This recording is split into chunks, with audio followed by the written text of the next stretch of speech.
সেই মেসি, একেবারে সেই মেসি। বলতে পারেন কোন মেসি?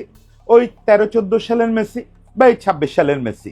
এই দুদিন আগে বিশ্বকাপে যে মেসিকে দেখলেন, আজকে ভোরবেলায় উঠে আমরা আবার সেই মেসিকে দেখলাম।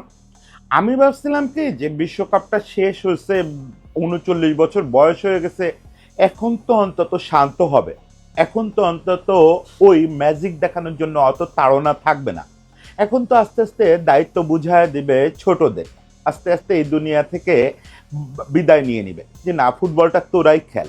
কিন্তু এই লোকের গোলের ক্ষুদাটাও শেষ হয় না, ম্যাজিকের ক্ষুদাটাও শেষ হয় না।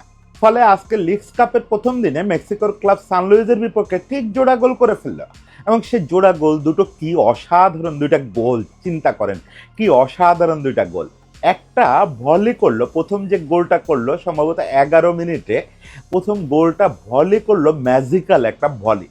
আর দ্বিতীয়টা তো বলে দিল যে কিভাবে প্লে মেকিং এবং স্কোরিং মেসি সেই ছোটবেলা থেকে একাই করে আসতেছে। এই পুরো জিনিসটার সঙ্গে অ্যালেন নামে একটা লেফট ব্যাক, এই ছেলেটার অসাধারণ কম্বিনেশন, এবং ক্যাসিমিরোর সঙ্গেও কি দারুণ কম্বিনেশন জমে উঠছে পুরো ম্যাচ জুড়ে। আজকে ম্যাচটা যারা দেখছেন তারা বলতে পারবেন যে কি অসাধারণ অসাধারণ একটা টিম কম্বিনেশন তৈরি করছে ইন্টার মিয়ামি। লিগস কাপের প্রথম রাউন্ডে সান লুইজের বিপক্ষে কিন্তু ইন্টার মিয়ামি ফেভারিটই ছিল। 4-0 হইতে পারতো রেজাল্টটা, 4-2 হয়েছে তো 4-0 হতে পারতো, কিন্তু একবারে 4 মিনিটেই সান লুইজ গোল করে দেয়।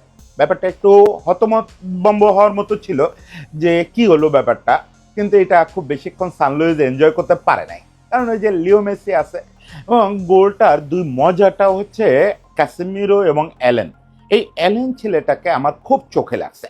অ্যালেন ছেলেটা কয়েক বছর ধরেই ইন্টার মিয়ামিতে খেলতেছে, কিন্তু এবার ও যে ওভারল্যাপটা করতেছে এবং অ্যাটাকের যে অংশটা নিচ্ছে আজকের ম্যাচে যেটা দেখলাম, এটা আমার খুব মুগ্ধ করছে।